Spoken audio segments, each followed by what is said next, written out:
আজকে সারাদিন মিডিয়ার সবাই আমাদের এই জায়গাটাতে থেকেছেন, বিভিন্নভাবে সংবাদ পরিবেশন করেছেন এবং আমাদের কাজে সহযোগিতা করেছেন।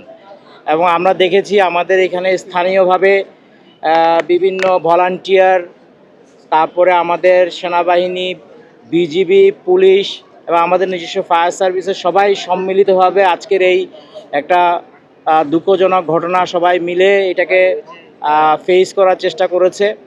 এবং আপনারা জানেন ইতিমধ্যে আমরা 16 জনকে মৃত অবস্থায় উদ্ধার করেছি। এই পরিবারগুলির কাছে আমরা আমাদের দুঃখ প্রকাশ করছি। তবে আমি একটা জিনিস আপনাদের মাধ্যমে আহ্বান করব, আমরা একটু সচেতন হই। আমরা ফায়ার সার্ভিসের পক্ষ থেকে বিভিন্ন জায়গায় আমরা প্রচারণা চালাচ্ছি, বিভিন্ন জায়গায় বোঝানোর চেষ্টা করছি, আমাদের ফেসবুকের মাধ্যমেও প্রচারণা চালাচ্ছি, মহড়া করছি যে একটু আগুনের বিষয়ে বা কেমিক্যাল গোডাউন স্থাপনের বিষয়ে বা একটা অবৈধ স্থাপনা তৈরির বিষয়ে সচেতন হওয়ার জন্য। যেটা যেখান থেকে অনুমোদন নেয়ার কথা সেগুলি নিয়ে যেন আমরা যথাযথ নিয়ম মেনে কাজগুলি করি। কিন্তু যে কোনো কারণেই হোক আমরা দেখতে পাচ্ছি অনেক জায়গায় অনেক অনুমোদনহীন কেমিক্যাল গোডাউন গড়ে উঠেছে। আপনারা অতি সম্প্রতি আমাদের টঙ্গীর ঘটনাটা দেখেছেন, যেখানে আমাদের দুঃখজনকভাবে 3 জন ফায়ার ফাইটার শহীদ হয়েছে। আমরা এই ধরনের ঘটনা পুনরাবৃত্তি ঘটুক, এটা আমরা চাই না। তা আমরা আশা করব আমরা ফায়ার সার্ভিসের পক্ষ থেকে আমরা উদ্ধার করছি, প্রচারণা করছি, সবই ঠিক আছে, কিন্তু সমাজকেও এগিয়ে আসতে হবে।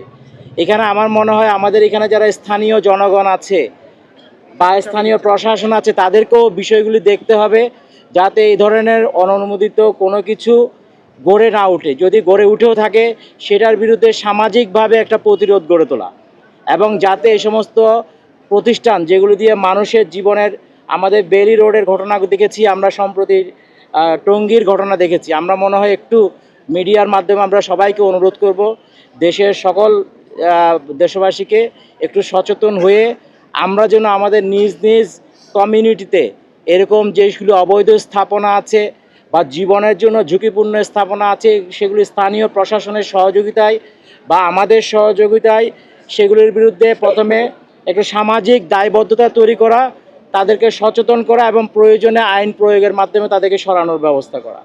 আমি জানি এতে অনেকের হয়তো একটু ক্ষতিগ্রস্ত হবেন, কিন্তু একজনের ক্ষতিগ্রস্তের না হওয়ার মাধ্যমে যদি 15-16 জন লোক মারা যায় সেটা মনে হয় শ্রেয় না।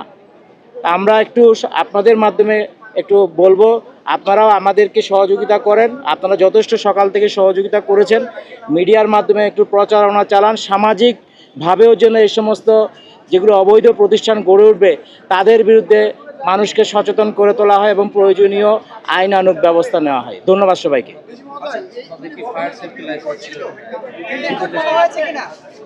বিল্ডিং কোড সাধারণত রাজুক দেখে, তবে আপনারা তো স্ট্রাকচার দেখেই বুঝতে পারছেন এটা থাকার কথা না। এখন পর্যন্ত ধোঁয়া উঠছে দেখছি। হ্যাঁ, ধোঁয়াটা উঠছে কারণ ওখানে কেমিক্যাল আছে। আমরা দেখার চেষ্টা করেছি, আমরা একটু সময় নিব।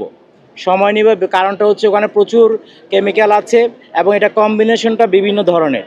তো যেহেতু কেমিক্যাল দুর্ঘটনা কিন্তু ফেস করতে হয়, একটু সময় নিয়ে কিছু প্রোটোকল আছে সেগুলো আমরা মেনে চলতেছি সময় দিয়ে।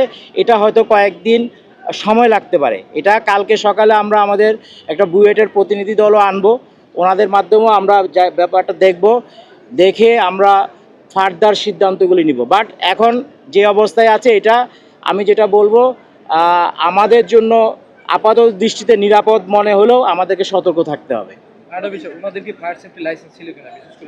না, এখানে ছিল না। হ্যাঁ, আগুন নিভানো আছে, কিন্তু আগুন আবার হয়তো জ্বলে উঠতে পারে, সেজন্য আমরা সতর্ক আছি। এই জন্য রাতেও আমাদের এখানে লোক থাকবে, ফায়ার ফাইটাররা থাকবে। যদি কোনো ধরনের এরকম ঘটনা ঘটে তাহলে সাথে সাথে আগুনটার ব্যাপারে যেন ব্যবস্থা নেওয়া যায়। না, 12টা ইউনিট আমরা স্কেলিটন ফর্মের একটা ইউনিট থাকবে, কাজ চলছে। এটা আগুন নিয়ন্ত্রণে আছে কিন্তু নির্বাপন বলা যাবে না।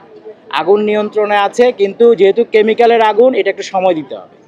এটা অন্য আগুনের মতো দ্রুত নির্বাপন হয়ে যাবে না। দ্রুত নির্বাপন করতে গেলে দুর্ঘটনা ঘটার সম্ভাবনা আছে। আমাদেরকে একটু দেখে আস্তে ধীরে সিদ্ধান্তগুলি নিয়ে, টঙ্গীটাও আমরা প্রায় 7-8-10 দিনের মতো লেগেছে। এটাও আমরা চেষ্টা করছি বোঝার জন্য, তাহলে আমরা বলতে পারবো এটা আসলে কতটুকু সময় লাগবে। কারণ আমাদের কাছে আগে স্থানীয় জনগণের এবং আমাদের নিজস্ব জনবলের নিরাপত্তাটা প্রধান, কারণ যারা ক্ষয়ক্ষতি হওয়ার তাদেরকে তো আমরা অলরেডি উদ্ধার করেছি। এখন আমরা চাই না ফার্দার কোনো ক্ষয়ক্ষতি হোক। ধন্যবাদ সবাইকে।